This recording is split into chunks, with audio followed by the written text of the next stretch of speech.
इश्क जुनूनी में देखिए नए नए ट्विस्ट नज़र आ रहे हैं और रूहानी और दादी दोनों सामने दिखाई दे रहे हैं। इतना ही नहीं, गुरु भी वहीं पर मौजूद है और अब आपको कुछ नया देखने को मिलने वाला है। इधर रूहानी सो रही थी और सोते पे उसे सपना आया, उसको गुरु दिखाई दिया। उसने लाइट ऑन करके देखा तो उसने देखा कि कमरे में गुरु आया है जिसको बहुत चोट लगी है और वो सही से चल नहीं पा रहा और गिर गया है। वो एकदम से उठ जाती है और डर जाती है। फिर जब कमरे की लाइट्स ऑन करती है तो वो देखती है ये सपना था और फिर वो घबरा जाती है और वो बहुत बेचैन भी हो जाती है। फिर जब उठ के वो सुबह में सबके लिए नाश्ता लगा रही होती है तो वो परेशान होती है। इधर आंटी जी मोबाइल में कुछ देख रही होती, इतने में भाभी और बंटी भैया दोनों आते हैं। भाभी के पेट में काफ़ी दर्द हो रहा होता है। दादी देखती हैं, कुछ नहीं बोलती हैं। अब भाभी कहती हैं कि मुझे डॉक्टर के पास जाना है। बंटी भैया कहते हैं इसको पेट में बहुत दर्द हो रहा है। ललिता मामी कहती हैं अरे घर में ही डॉक्टर है तो बाहर ले जाने की क्या ज़रूरत है।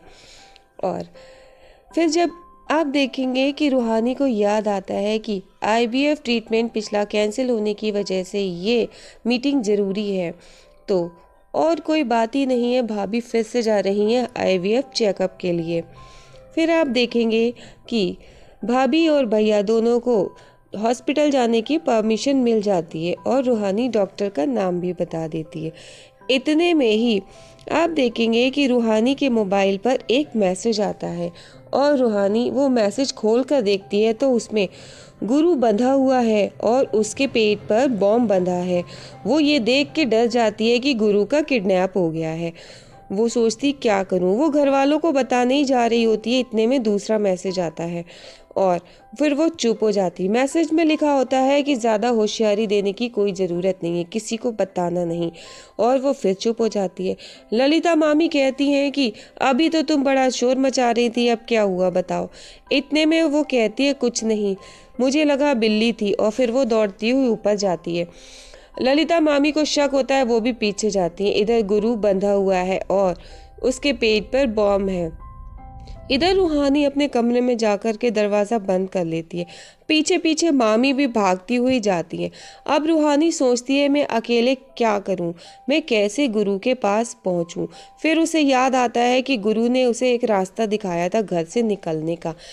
उसी के कमरे की खिड़की से उसने रस्सी डाल के पहले भी जा चुकी है। इधर ललिता मामी दरवाजे पे आके नॉक करती हैं। दरवाज़ा नहीं खुलता। वो परेशान होकर दरवाज़ा एकदम से खोलती है तो सामने से रूहानी आ जाती है। तो ललिता मामी कहती हैं कि मुझे लगा कि तुम्हारी तबीयत ख़राब है, इसलिए मैंने आके सोचा पूछ लूँ। तो रूहानी कहती है कि हाँ तबीयत तो ख़राब है, मेरे सर में बहुत ज़ोर से दर्द हो रहा है, अब मैं थोड़ी देर लेटूंगी, आप भी जा कर के आराम कीजिए। जब वो चली जाती है तो दरवाज़ा बंद करके फिर रूहानी उसी रास्ते से जाती है और भागती हुई गुरु के उसी पते पे पहुंचती है जिस पते पे गुरु होता है। वहाँ काफ़ी अंधेरा होता है। अंदर जाकर के वो देखती है कि गुरु वहाँ पर बंधा हुआ है, उसके मुंह पर टेप लगा है, पेट पर बॉम्ब। वो तुरंत जाती है गुरु के पास में और गुरु की रस्सियाँ खोलने लगती है। गुरु मना भी करता है लेकिन वो नहीं मानती और रस्सियाँ खोलने लगती है। फिर गुरु कहता है तुम यहाँ क्यों आई। रूहानी कहती है कि क्या तुमको पता है कि ये बॉम्ब कैसे इसको डिफ्यूज़ करते हैं। तो गुरु कहता हम बाहुबली हैं, कोई ये बम डिफ्यूज़ करने वाले नहीं हैं।